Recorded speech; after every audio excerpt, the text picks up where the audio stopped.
What would you do if I told you someone was using your book without your permission to make money and you weren't making a dime? If the thought of that infuriates you, then buckle up because that is exactly the issue that's at hand today. Today we are talking about two things that I hate most, AI and pirating books. And I'm bracing myself for the comment section of this video because I know there's a lot of people out there that support AI and support pirating books, which confuses me, but I think it's time we discuss it. Hello everyone, my name is Mandi Lynn. I'm an author, the creator of the Book Launch Planner series, and I also make courses on book cover design and book formatting. Here on YouTube, I make weekly videos on the business of being an author, and if you want behind the scenes content, you can also join as a YouTube member. If you never want to miss a new video, make sure to subscribe and hit that bell notification icon.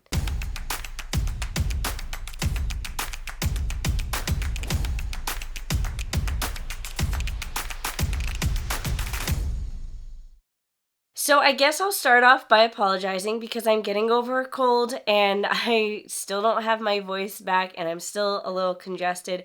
So I hope my voice is tolerable for this video, but I was so infuriated when I learned a lot of different things researching this video that I didn't want to wait until I got my voice back. I wanted to make this video as soon as possible and get the information out there as soon as possible because I think it's super important for authors to stay in the know and to know what's happening with our own books. So for me, the drama started when I read an article posted by The Atlantic. It was an article published March 20th titled "The Unbelievable Scale of AI's Pirated Books Problem." Basically, it's an article detailing how Meta needed an easy way to train their new AI model, Llama 3. And Llama 3 is basically their version of ChatGPT. ChatGPT is their big competitor and they wanted a way to compete and make it better. And how do they make ChatGPT better? Well, they needed to give their AI really good data. And they decided the best data to give their AI was books. Now, how do they get books? There are emails and other correspondence that have been uncovered, basically detailing these Meta employees going back and forth saying, oh, we could license books, but that would be too expensive. Oh, we can obtain them legally, but that would be too timely. They wanted to do it cheap and they wanted to do it fast. So instead of doing things legally, they decided to go with the pirating route. This is where Library Genesis comes in. It's a pirating website. It's one of the biggest pirating websites out there. It is said to have 7.5 million books and 81 million research papers. That's a lot of data for Meta to work with. You see the problem yet? Yeah, I know I do. I bet if you're an author, you're wondering, oh gosh, is my book on that website? Well, guess what? The Atlantic not only graced us with all this knowledge, but they also graced us with a lovely search engine. They were saying on LibGen that the books and data that's on that pirated website, it's all messy and they had to kind of reorganize it. But they did reorganize it. They did create a search engine. So now if you type in your name, you can figure out if your books are on there.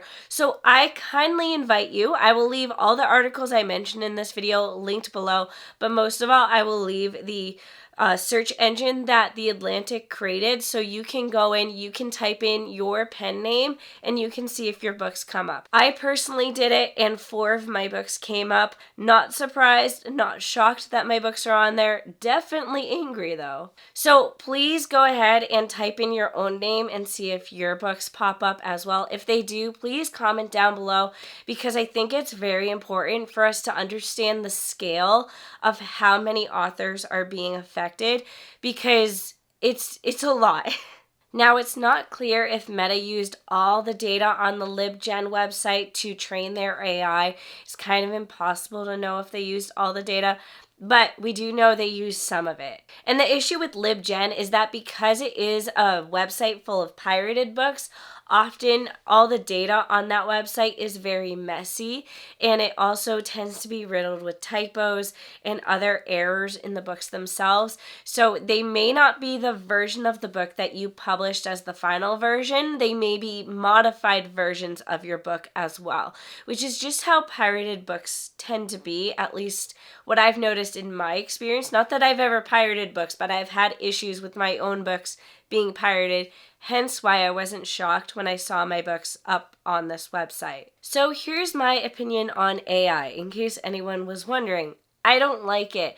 I wasn't fully against it at the beginning, but the more I've learned about it and the more I've seen it kind of ingrained into our society, the more I'm coming to hate it, and I really just don't see it as a good thing at all. I feel like if you have to use AI, it should be used for stupid menial things and things like simple ways to organize data. I don't think in any way, shape, or form it should be used for creative aspects. I think AI is terrible for the environment. It has terrible environmental impacts. It uses way too much energy, and I think it's terrible for us as a society. To put it simply, our creative brain is such a beautiful thing, and it's what makes us human. It's one of the things that makes humanity, in my opinion. Like, I don't have an eloquent way of saying it, but I feel like our ability to create art is one of the best things about being human, and it's something we should be nurturing, not trying to replace with AI. By using AI, it's literally smothering us, it's making us stupid, and it's making us lazy because we are becoming less dependent on our own brains and more dependent on a computer, and I'm not comfortable with that. If you want to disagree, that's fine, but this is my opinion. Now that's AI. Let's talk about pirating, because while AI is something that's wishy-washy and we can love it and we can hate it at the same time, I feel like pirating is something that we should all agree because it's illegal, but there are people out there who are pro-pirating. And so if you are someone who's pro-pirating, I want you to understand how pirating impacts authors and how it impacts creators. At the end of the day, if you pirate our book, you are stealing our book. Not only because you aren't paying for our book, but sometimes as authors, when we are writing books, especially when we're self-published, we're just trying to make enough money to write the next book because we have to invest money in ourselves to publish our book, whether that be hire a cover designer, hire an illustrator, take courses to learn how to do things, hire an editor, hire someone to format our book, do some marketing. Like, all these things cost money, and that's why we charge money for our books, so we can make the money back we spent to make the book in the first place and hopefully make enough to write the next book as well. Because at the end of the day, writing a book is a business. And another thing is, like I mentioned earlier, oftentimes the pirated version of a book has been modified in some way. I assume this is to find some copyright loophole, but either way, the version of the book has been modified. It's often riddled with typos or weird errors, and if you read a pirated version of a book, you're not reading the best version of a book. Sort of like how when you can access a pirated version of a movie, it's often terrible quality. The same goes for books. A pirated version of a book is often terrible quality. But even though, we can say that, people may still review the book giving it a bad review because it was terrible quality. In reality, you just read a bad pirated version of the book. I know this because I've encountered reviews like this, and they mention typos that I know don't exist in my published version of a book, and I'm just left to assume that maybe they had a weird pirated version of the book. Another way pirated books hurt authors is that if you are an author that has enrolled your book in the Kindle Select program, it means your book is in Kindle Unlimited. And when your book is in Kindle Unlimited, you can only have your book available on Amazon. Now, if your book is also available as a pirated book, this creates issues because if Amazon catches wind of this book being pirated and they basically view that pirated book as a competitor, they can actually suspend your Amazon account because they think you're breaking the rules, even though you're not doing anything, and in fact, someone stole a version of your book and is sharing it online. and essentially there's nothing you can do about it as an author. And the last way pirated books harm authors is that it ultimately just discourages authors, and it discourages them from writing, it discourages them from publishing, because there's just so many factors at play, and it also just feels like a huge violation of privacy to have something that you literally poured your heart and soul into being stolen and being given out to everyone. It feels like it ruins your reputation as well, because people are just handing out your book for free, and it makes you feel like you're a lesser author, that you're not good enough to be paid for your work. And I know when it comes to big time authors that have made hundreds, millions, thousands of dollars, that it feels like it's not a big deal to steal from them because they've made a ton of money elsewhere. At what point is it no longer okay to steal books? Like, what is your dollar range? Like, it's okay to steal from this author, but it's not okay to steal from that author. In my opinion, it's not okay to steal from any author. We've all worked incredibly hard to get to where we are. Guess what? If you want to read a book for free, go to the library. Like, we as authors love that. I personally love seeing my book in libraries. I donate my books to libraries. Libraries even have ebooks that you can read now for free. Like, I just went to the library for my daughter to get her a library card. And when I signed her up for a library card, they informed me how they now have Overdrive, which is library for ebooks, which is awesome. Like, that just blows my mind that I can go through the library and read all these ebooks for free. So I'm like, if it's that easy, why are people stealing books? And if the book in particular you want to read isn't available through the library, then just say, oh well, I can't read it. There's hundreds, thousands more books I can read. So if you take AI and pirating books, it's not a great combination, and that creates the debacle that we have today. That is this huge scandal and mess with Meta. So if you're an author that found out your book is on LibGen, I invite you to do as much research as possible. I feel like this video is a great start because I know the article on The Atlantic is through a paywall because it's like a big newspaper. I personally did sign up for a free trial so I could read the article. I invite you to sign up for the free trial as well so you can read the article and you can stay informed.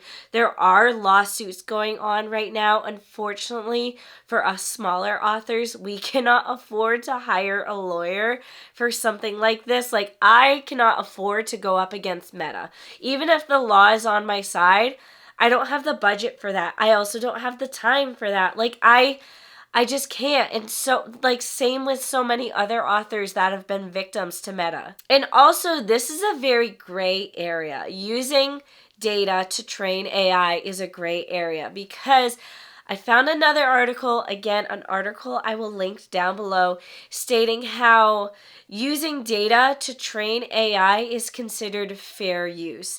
And fair use is a term that basically means that you can take copyrighted material and use it for fair use.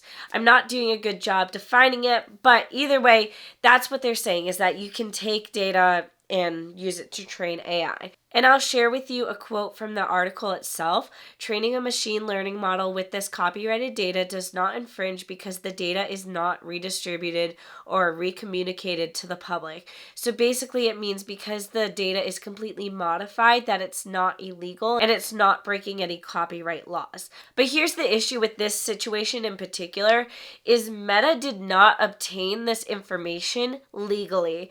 They went through a pirating website.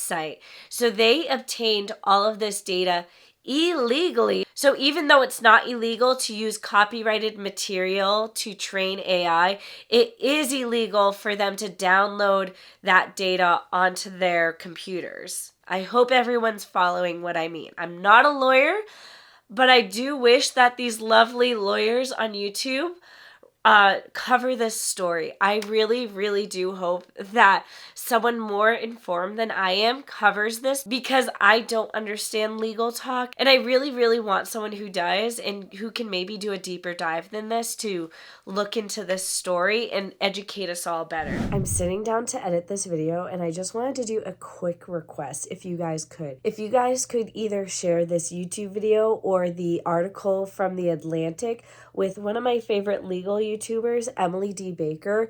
I have her YouTube channel pulled up on my computer. I'm a huge fan of hers. I would love for her to cover this case, but I think she'll only cover it if we get some eyes and attention on it.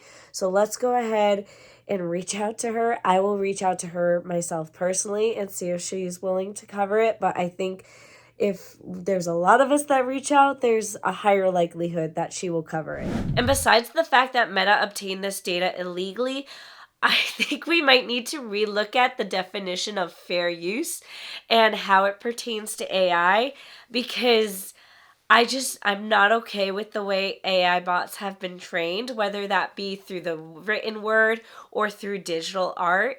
I think it's all stealing. I really do. So let's talk about what we can do. One of the resources as authors that we have is the Authors Guild. That's actually where I found out most of this data and where I was able to do a lot of my research. The Authors Guild is basically a union for authors. They can give you a lot of legal help, a lot of copyright help.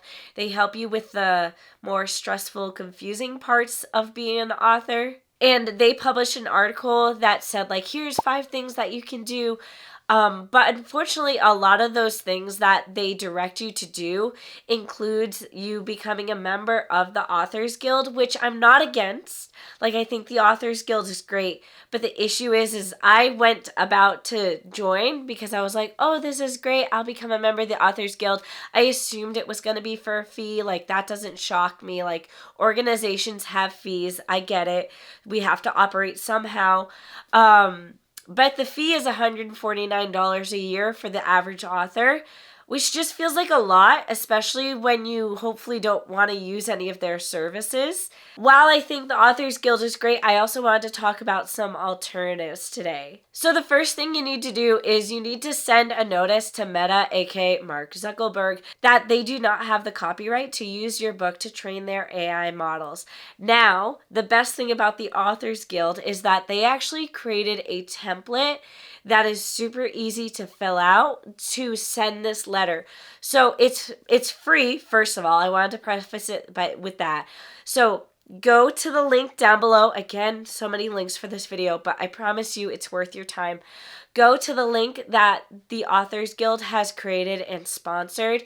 All you do is fill out your information and you'll come to a page with a pre-filled out letter to Meta, to Mark Zuckerberg, and then you just find the spot with the book title and you put in your book's titles. So for me, I had 4 of my books basically stolen. So I put in those 4 titles in, and then you just click send, and it's as simple as that, and it'll go to Mark Zuckerberg, and hopefully he'll just get flooded with emails. And it may not feel like a lot, and I'm sure it quite literally feels like emailing into a void, but we need to make it very clear the amount of people that have been impacted and the amount of people that are aware they have been impacted. The second thing that you can do, if you haven't yet already, is to legally copyright your book. Technically, your book is copywritten if you mail it to yourself or if you email it to yourself, because there's a paper or electronic trail proving that that work is your work. But the most legal way and the legally binding way to copyright your work is to formally file for copyright. I will leave a link to the US copyright page down below if you do want to legally copyright your book. It's just truly the best way to have something that holds up in court if you do ever want to take someone to court. Like I said earlier, most of us will never have the funds to take someone to court, especially to go up against a company like Meta. But sometimes money just does talk, and if you can't buy as good of a lawyer as Meta, then what are you gonna do? Like, that's just the reality of the situation. The last thing I ask for you to do is to share this video, share these articles that we're talking about today, and just inform as many people as possible of the issues that are happening. So for me personally, I personally will be sharing this video with as many people that are willing to listen to me. That means my friends, my family, people that aren't in the book community, so they're aware of the things that are happening. I'm also planning on reaching out to different legal YouTubers that I can find to see if they will cover this case. I want this story to be out to as many people as possible, because at the end of the day, even if I don't have the money to speak up against Meta, I'm hoping to at least have numbers enough to say something. There are open legal battles against Meta coming from authors, so I guess if you do have the budget to open those legal battles, go ahead and do so. I don't, but I think we're in this weird sticky area with AI right now, and it's a conversation that a lot of people aren't comfortable with having, but it's a conversation that needs to be had. I know I personally for a long time didn't want to speak my opinion on AI because everyone was so hot and cold on it. And I can see the appeal of AI. I definitely do. I've played around with it a little bit. But to be totally honest, after doing a lot of research and playing around with it, it just makes me uncomfortable. Not from a robots are taking over the world perspective, but from a we're making ourselves dumb as a society perspective. And I think it's really important for us as humans to remember these skills that we're trying to replace with robots. So yeah, that's the end of my little spiel. Please, please, like I said, share this video, share the articles, stay educated, and stay informed. If you want to do the absolute minimum, please at the least inform your author friends of what's happening right now so they can make their own decision for what they want to do moving forward. Unfortunately, it seems like there's very little that we as smaller scale authors can do. So if there's little much that we can do, the least we can do is talk and yell about it. Because we all know the saying, the squeaky wheel is the one that gets the oil. So let's be the squeaky wheel and get some attention for once. Anyways, that is it for this video. I hope I didn't lose my voice too much and that you guys were able to tolerate it. If there's any updates on this, I will do my best to keep you all informed.